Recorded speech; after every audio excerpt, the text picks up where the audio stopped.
Le prix du baril, effectivement, nous l'avions fixé à 75 $ le baril au moment du cadrage budgétaire. Je vous l'avais dit, ça faisait une charge supplémentaire que l'État a supportée au profit des ménages sénégalais de 150 milliards de francs CFA.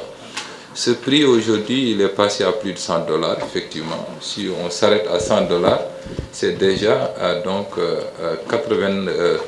37 milliards supplémentaires déjà constatés, donc ce qui fait avoisiner le montant de la subvention dans l'ordre de 200 milliards à peu près. C'est vrai que la conséquence immédiate, c'est sur donc, le prix du fret, bien sûr, mais nous pensons que d'ici là, donc, on prendra encore les mesures nécessaires pour rendre supportable dans tous les cas ce prix-là.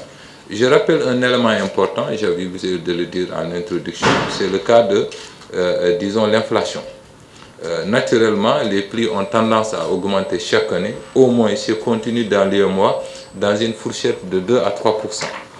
Si on s'arrêtait à 2% depuis 2010, je rappelle depuis 10 ans en tout cas que le président de la République est là, en 2012, les prix donc sont maintenus à leur niveau. Ça veut dire que en fait, si on partait simplement des prix de 2012, normalement avec une augmentation de 2% par an du fait de l'inflation, c'était des prix qui allaient augmenter au moins de 26%. Ça veut dire en conséquence immédiate, je vous donne des exemples pour des ordres de grandeur. Pour ce qui concerne le sucre de 600 francs, il ne devrait pas coûter moins de 756 francs. Voilà. Et le président de la République a décidé que malgré ça, ce prix-là, il va le maintenir à 600 francs CFA.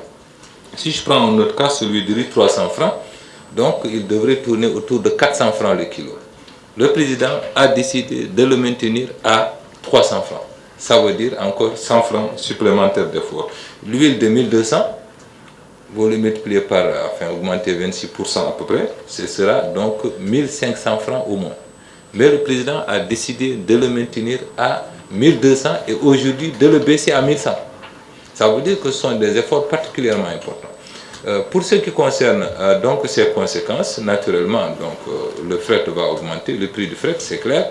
Bon, mais nous travaillerons d'ici là avant qu'on ait quand même les premières cargaisons qui vont venir sûrement en fin du mois, parce que quand même il faut au moins à 45 jours pour quand même, disons, avoir ces répercussions. Naturellement, on travaillera encore à voir comment, disons, maintenir ces niveaux actuels. Mais ce qui est constant, c'est qu'il faut noter la volonté du président de la République de tout faire pour maintenir les prix en l'état et on y travaillera.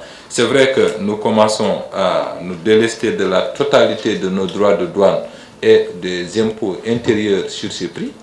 Naturellement, donc on verra encore les autres efforts, peut-être à partir des subventions, mais ce qui est constant, c'est qu'au moins, d'ici les mois à venir, ces prix seront maintenus à l'État. Aujourd'hui, nous avons encore des marges budgétaires, en tout cas, qui nous autorisent à donc, fixer les prix à ce niveau-là. Naturellement, si, disons quand même, le bouchon arrivait à sauter, bien sûr, donc on en tirerait les conséquences.